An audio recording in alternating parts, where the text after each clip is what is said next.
All right, welcome back to the channel. It's your boy Fanon, and in this video, we are going to talk about what Max Kellerman had to say about the Errol Spence Jr. Terence Crawford fight, and he is the second ESPN commentator to suggest that the fight may wind up being fixed against Terence Crawford. Let's talk about that in this video.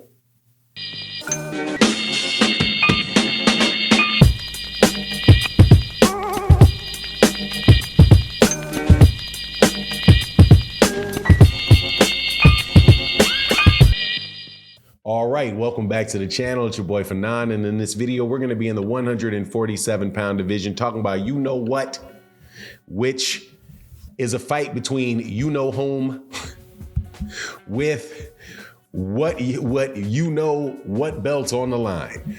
Errol Spence Jr. and Terence Crawford will be fighting July 29th in Las Vegas for the undisputed title of the world.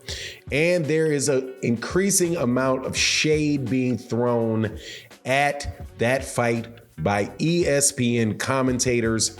First, it was Tim Bradley, and now it's Max Kellerman, both with accusations well in advance about the scorecards for the Errol Spence Terence Crawford fight, which is yet to even take place.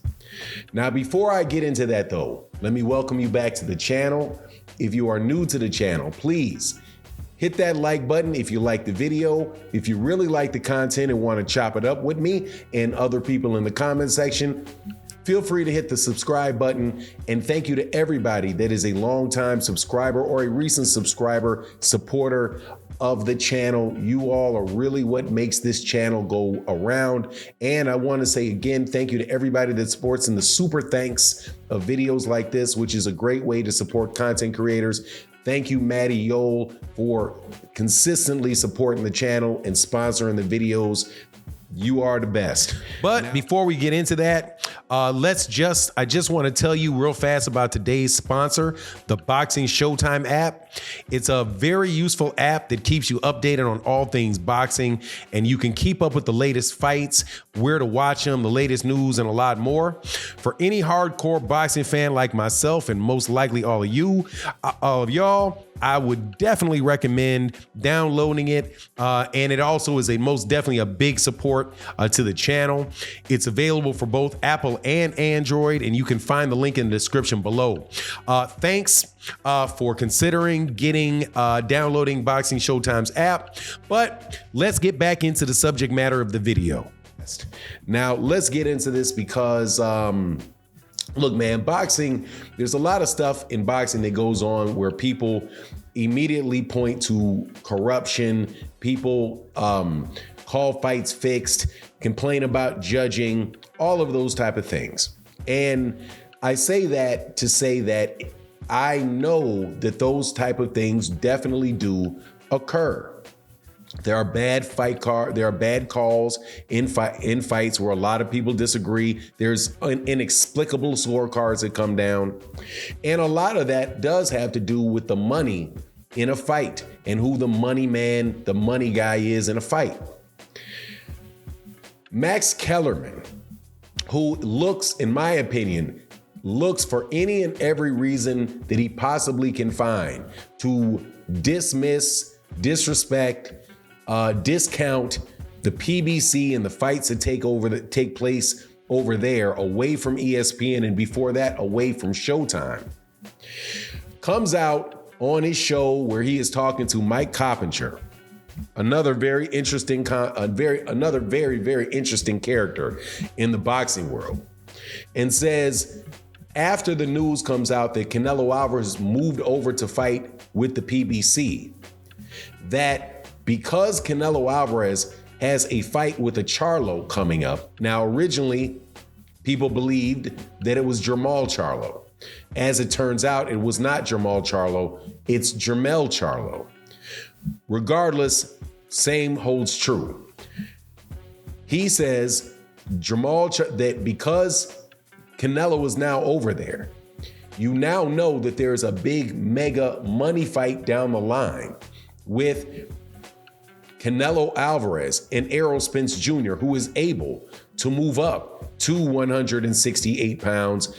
He's 164, 168 pounds because he's already, a bigger welterweight. And seeing as they're both big major attractions, Canelo being the biggest attraction in boxing, more than likely, at least by the numbers that we have so far.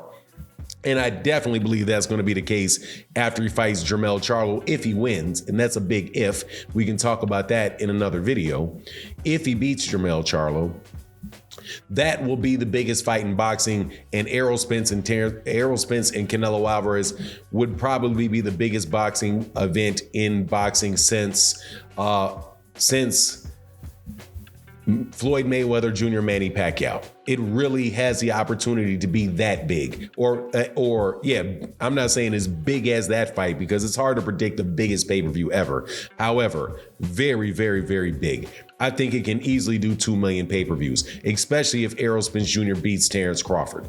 So Max Kellerman says, if I'm Terence Crawford, I know I have to go to a knockout. I have to go for a knockout because I'm not going to get these cards. I'm not going to get the call on the scorecards because Vegas knows and everybody else knows that there's this big fight coming down the line.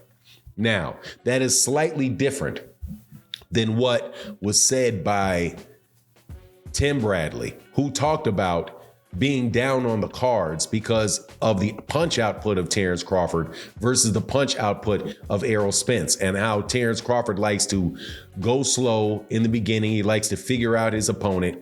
I don't like this cornball download thing. People, that's like, anytime I hear people using is that a metaphor? Now it's a metaphor. Anybody using computer metaphors reminds me of the Matrix, and nobody could figure out Vasily Lomachenko until people figured him out, right?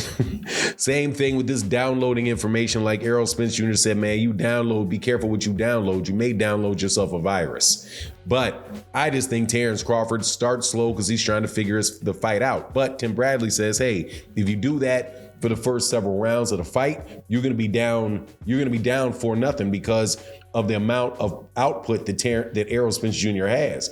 And as Errol Spence Jr. picks up the pace in the second half of the fight, you very well may need a knockout to win, right? And then but he does say that aggression, as you see in Las Vegas has been scoring rounds for the aggressor, not like when Floyd Mayweather was there and when they would score defense.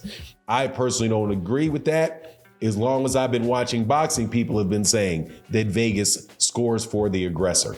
And Floyd Mayweather Jr. has on many occasions in his fights been the aggressor. But if you're being aggressive and missing most of the shot that you're throwing and getting consistently hit on the way in when you're there and on the way out, man, the guy's out landing you 2-1. He's landing 60% of his punches, sending your head back. Yeah, they're going to give you that round. You know what I'm saying? Yeah, they're going to give you the round. Yeah, it's just what it is. That's how you score boxing. However, if you're not being the aggressor and you sit back and not initiating the action, hey, man, they may say, hey, when in doubt, go with the guy that's actually trying to fight. Don't reward somebody that is just skittering around the ring.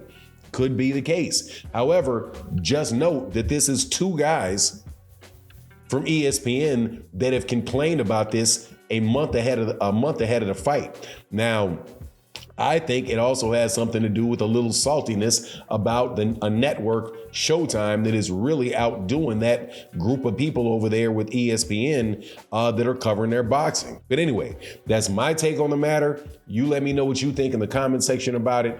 And with that, I'm out. Peace.